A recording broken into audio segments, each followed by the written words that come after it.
The battle over the remaining $350 billion in TARP funds is expected to come to the floor of the Senate today. Both President Bush and President-elect Obama have been pushing for the release of the funds, but a team of Republican senators saying, wait a minute, the first round wasn't a big success. South Carolina Republican Senator Jim DeMint is one of the backers of a resolution to block release of the funds, and he joins us this morning. Good morning, Senator. Thank you for being here.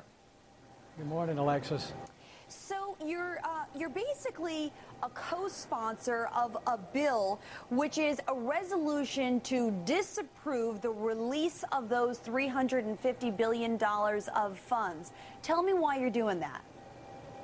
Well, Americans deserve a lot more answers than we've been given about how the first $350 billion were spent. It clearly did not do what they said it would do. The stock market's down 22% since they began spending that money, and it was not spent the way we were told it was spent. So there's a real lack of trust here, and it has become a slush fund for the administration, whether it's the Bush administration or the Obama administration, and it's money that we're borrowing and spending that I think is going to devalue our currency and hurt our economy in the long term.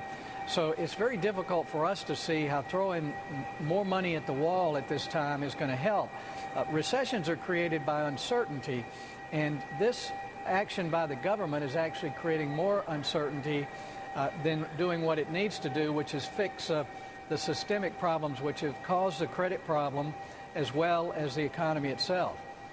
Senator, let me ask you this. There are so many people on both sides of the aisle, and many of the American people who couldn't agree with you more about the accountability of the funds, the use of the funds, changing the rule books in the middle of the game.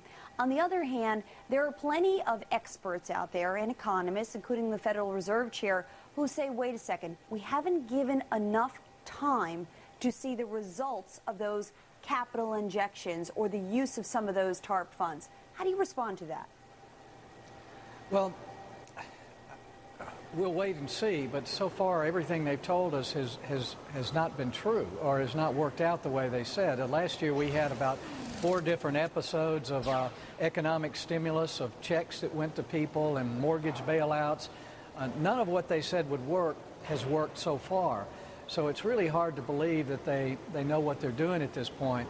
And if we weren't talking about such incredible sums of money and we hadn't already borrowed, so I mean, we've never had trillion-dollar deficits year after year, and that's what we're projecting right now.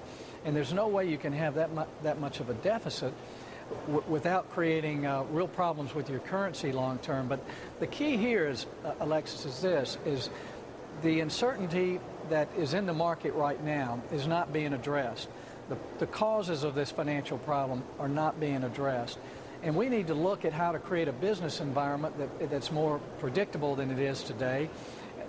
Businesses don't know what their tax rate is going to be next year. Right. We're not looking at fixing the real problems. We're just throwing money at it. You know, it's interesting, Senator, because I think a lot of people looked at President-elect Obama's top economic advisor, Lawrence Summers, the other day when he said, we need this money imminently and urgently, and people said, hey, he's being an alarmist, and this is what we saw out of the former Treasury Secretary. Right. On the other hand, we wake up this morning and we now know that Bank of America may not be able to follow through with this deal with Merrill Lynch if they don't get some government backing. Now, I understand we don't want to backstop every financial institution, but you yourself, you know what the inherent risks could be to the capital markets, to the free market, to institutions and deposits if something isn't done. Well, the first $350 billion was supposed to address that, and it's not our job in Congress to help one bank buy another bank. And we've just gotten so deep into the private market that the private market is not working well. And as I said before, it's actually created more insecurity and doubt because people don't know what the government's next action is going to be. We need a good business environment in our country. We need to address our basic tax code, and if we could create some permanency there and lower the corporate tax rate, I think you'd see the economy start to turn. And Senator, let me ask you this. Senator Harry Reid says that he thinks he'll get enough votes to basically defeat the resolution of disapproval. If he does, what will you do next? How are you going to get your message across?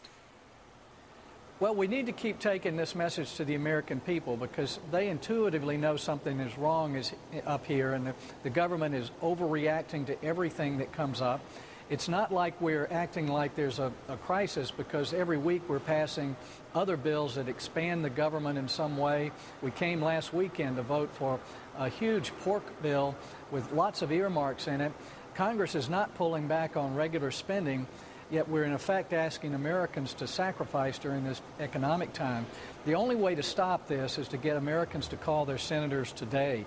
And I think we can. We've seen it with several other bills in the last year with the auto bailout. Americans get angry, they call, they email, right. And senators start thinking twice about throwing more money at the wall and hoping something will happen. All right. Well, Senator Jim DeMint, I thank you very much for taking the time to speak with us today. I know you'll be busy today talking all about this. I appreciate it.